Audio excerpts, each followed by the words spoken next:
Things are really steaming up between Tim Hortons and Ontario's Premier. Kathleen Wynne is calling out the coffee chain for its treatment of employees following the province's minimum wage hike. In recent days, City News has been covering how companies were coping with the increase that came into effect January 1st. The Canadian Franchise Association, who represents over 40,000 franchises nationwide, says business owners are being forced to make decisions to keep jobs. You're going to see these type of actions from businesses, small, medium, and large, all across the province, and they're starting to come out in the stories now. This is something that shouldn't be a surprise to the government. But it's Tim Hortons who has received criticism after reports surfaced some franchises were mitigating costs by taking away benefits from employees. The Toronto Star reporting today that in response to the $2.40 hike, this franchise on Lawrence East and Markham has banned its employees from collecting tips, and any tips must go into a till. The Star reports a photo of this new policy was sent to them by employees wishing to stay anonymous. City News sent an email to the Tim Hortons Corporation to confirm these claims, but did not hear back in time for broadcast.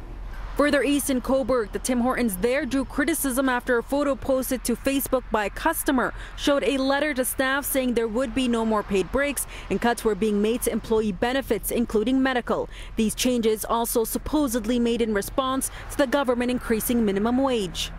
Though these policies aren't illegal, they garnered criticism. The Premier weighed in last night, tweeting, "I was upset to read how Ron Joyce Jr., whose family sold Tim Hortons for billions of dollars, is treating his employees in response to the minimum wage. If he wants to pick a fight, I urge him to leave his employees out of it. I'm right here."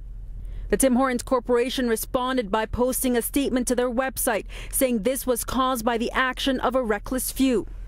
Part of that statement reads, "Let us be perfectly clear, these recent statements by a few restaurant owners and the unauthorized statements made to the media by a rogue group claiming to speak on behalf of Tim Hortons do not reflect the values of our brand, the view of our company, or the views of the overwhelming majority of our dedicated and hard-working restaurant owners."